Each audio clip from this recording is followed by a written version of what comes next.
the last video I talked about how proud I am of myself, but वो थोड़ा लंबा गिर गया for some reason.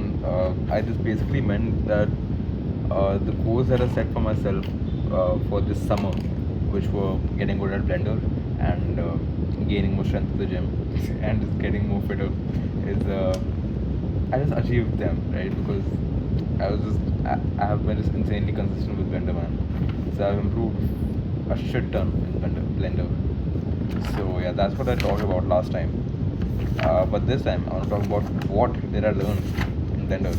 Like, what do I feel like is the best path if anyone's trying to learn Blender for the first time, and you want like the most, like the highest ROI shit that you should know about when doing Blender. Although ये सब चीज़ें ऐसी है कि you just I think you just know get to know them while you're working, or it's just theoretically समझ नहीं आता है, but just for the sake of documentation I'm doing it, right? Alright, so since the past 1.5 months I've had multiple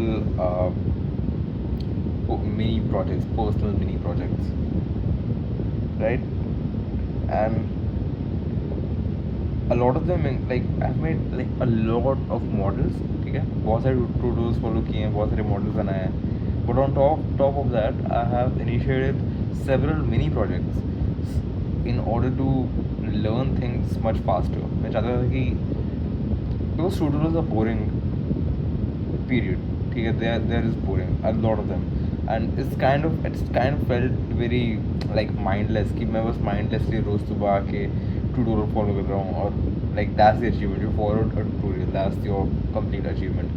So incentive नहीं रहता ज़्यादा, there's not enough incentive और motivation उतनी नहीं रहती कि you know इतना सीखना है, मन like overall मज़ा नहीं आता उसमें. It's a 3 on मज़ा out of 10.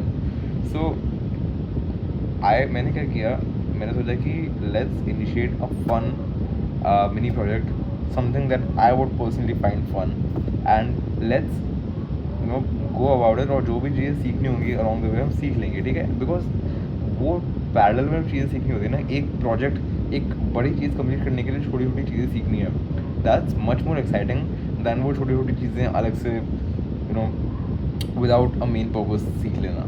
So that's what I did. सबसे पहले my first project was that a video. I don't think I should talk about the project much, but yeah, basically I have a few projects on Behance and on Instagram, so you can check them out. Although मैं link तो डाल नहीं वाला, so whatever. But yeah, ये रहे. First thing, 3 main things. अगर I think मैं हर चीज़ में ना जो भी स्किल को सीख रहा होता हूँ उसके मैं पिलर्स like बेसिक्स ढूंढता कि what are the absolute basics or the foundations of this skill that I should work on. लेकिन अनफॉर्चुनेटली ब्लेंडर का मुझे ना वैसा मिला नहीं इनिशियली कि लाइक मुझे एग्जैक्टली समझ नहीं है कि what are the basics, right? क्योंकि I wasn't part of any course और समथिंग. बट 1 महीना करके जो मुझे लगा है like these are the main absolute fucking main things that you should be working on if starting Blender, or maybe any 3D software honestly, is firstly geometry, texturing and lighting, ठीक है? Because बस यही है, इसके अलावा और बहुत ही like minor चीज़ें होंगी, but that's like just kind of icing on the cake, ये एक मेन केक है एक्चुअली, वो ना चेरी ऑन टॉप है. ये मेन केक है, बेस है, ज्योमेट्री बेस है, और टेक्सचरिंग और लाइटिंग उसका आइसिंग है, ठीक है? और चेरी हो जाएगा तुम्हारा पता नहीं कॉम्पोजिटिंग और something, right? Because compositing fun and exciting. Geometry का मतलब है गुड टोपोलॉजी. टोपोलॉजी क्या होता है? टोपोलॉजी बेसिकली तुम्हारे जो मैश दिखता है ना, लाइक जब तुम वायरफ्रेम मोड में जाते हो और देखते हो पूरा मैश है, how does that mesh look, like how does that look, right? तो हम कह रहे हैं अच्छी टोपोलॉजी का मतलब ये होता है कि उसमें कोई एनगॉन्स नहीं है, कोई 4 साइड से ज़्यादा वाले कोई पॉलीगन्स नहीं है उसमें, पेंटागन्स वगैरह नहीं है, सर्कल्स वगैरह लाइक पूरे फ्लैट सर्कल्स नहीं है. अगर सर्कल को फिल करना है, use grid fill instead of just making a face, so stuff like that. So all in all, good topology का अगर बॉयल डाउन कर देना एक चीज़ में, वो है कि तुम्हारा पूरा जो मैश है वो इवन स्क्वायर्स के दिखना चाहिए, कि मोस्टली तुम्हारा जो मैश है वो दिख रहा है कि सारे स्क्वायर्स हैं और सब ऑलमोस्ट सेम साइज़ के हैं। अगर वैसा दिख रहा है तुम्हारा, then I feel it's a good topology, like you followed good topology and it's a good geometry for the model. क्योंकि जब मॉडल का ज्योमेट्री ख़राब होता है ना, उसमें शेडिंग एरर आने लगते हैं, और जितना भी ट्राई कर लो फिर वो मॉडल थोड़ा सा अजीब सा दिखता है, it just doesn't add up well, right. सो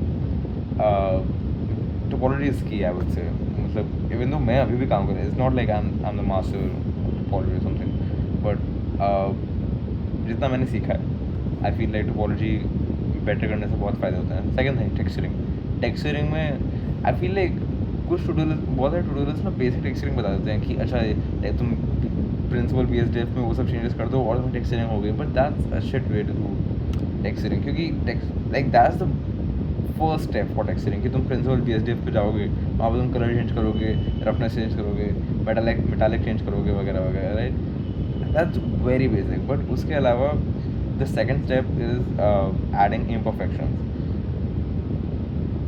तुम्हारा रफनेस ऐड करना, फिर नॉर्मल मैप ऐड करना। आई फील लाइक रफनेस और नॉर्मल पर आ जाए, उसके बाद complete texture. Second step is roughness. तो कोई तुम या तो इमेज इंपोर्ट करो बाहर से इमेज टेक्सचर में, फिर उसको you like connected to roughness, add a colour ramp वगैरह वगैरह, एंड नॉर्मल मैप के लिए you add a bump node and noise section and stuff. So या texturing imperfections is the main thing, कि जो भी तुम बना रहे हो, because no product is like perfect looking, you know. और अगर परफेक्ट लुकिंग दिख रहा है then it looks very unnatural और मज़ा नहीं आता। अगर प्रोडक्ट के टेक्सचर में इम्परफेक्शंस हैं then it looks very real, it looks photo realistic, perfect दिखता है, ठीक है। इम्परफेक्ट होकर परफेक्ट दिखता है, फिलोसोफर अगर।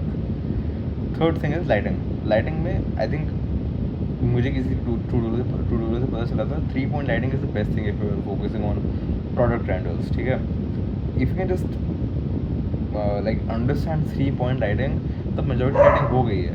और मैंने बहुत सारे मॉडल्स को लाइट किया है just by following this basic concept of 3 point lighting, और एवरी सिंगल टाइम मॉडल्स बहुत से दिखे हैं, मस्त दिखते हैं। 3 पॉइंट लाइटिंग का बेसिक यही होता है कि प्रोडक्ट है, उसके पीछे एक ड्रिम लाइट है बहुत ज़्यादा वॉट्स की, 1000 2000 3000 वॉट्स की, ठीक है। मेन एक तुम्हारी पीछे वाली लाइट है, उससे बस एक काइंड ऑफ फाउंडेशन मिल जाता है कि अच्छा पीछे से ड्रिम लाइट आ रही है, हल्की से यहाँ पर हाईलाइट्स आ रही है प्रोडक्ट साइड से, ठीक है, सुंदर दिखता है। फिर क्या करना है, एक और की लाइट लेनी है, लेट्स से लाइक 200-300 वॉट्स, उसको प्रोडक्ट के सामने लगाना है।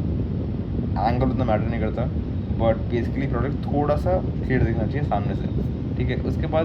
उसके बाद जितनी शैडोज थोड़ी बहुत दिखती हैं, थोड़ी लाइक हार्ड शैडोज हैं, उनको थोड़ा सॉफ्ट करने के लिए just add another smaller light, ठीक है, 50 से 100 वॉट्स की वगैरह। That's the basic setup for 3 point lighting and it works well every single time. फिर मैंने एडिशनली बहुत सारी चीज़ें लिखी हैं कि these are the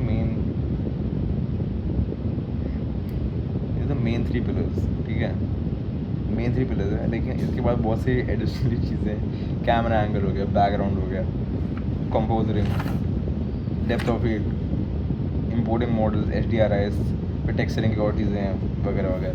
तो या एक और चीज़ मैंने नोटिस की थी, टेक्सचरिंग वगैरह सीख ली मैंने जब ज्योमेट्री टेक्सचर लाइटिंग मेरे पॉइंट पे आ गई, ठीक है। बट तब मेरे जो ओवरऑल कॉम्पोजिशन थी ना बहुत टाइट लग गई थी, तो इसलिए मैंने क्या किया, लाइक मैंने और रेंडर्स को देखा पिंटरेस्ट वगैरह पे, और मैंने रियलाइज़ किया कि I wasn't using any background और फोरग्राउंड, यू नो। मतलब आई फील लाइक ये 3 ज्योमेट्री टेक्सचरिंग लाइटिंग हो जाएगी, बट उसके बाद the fourth main thing is adding a foreground,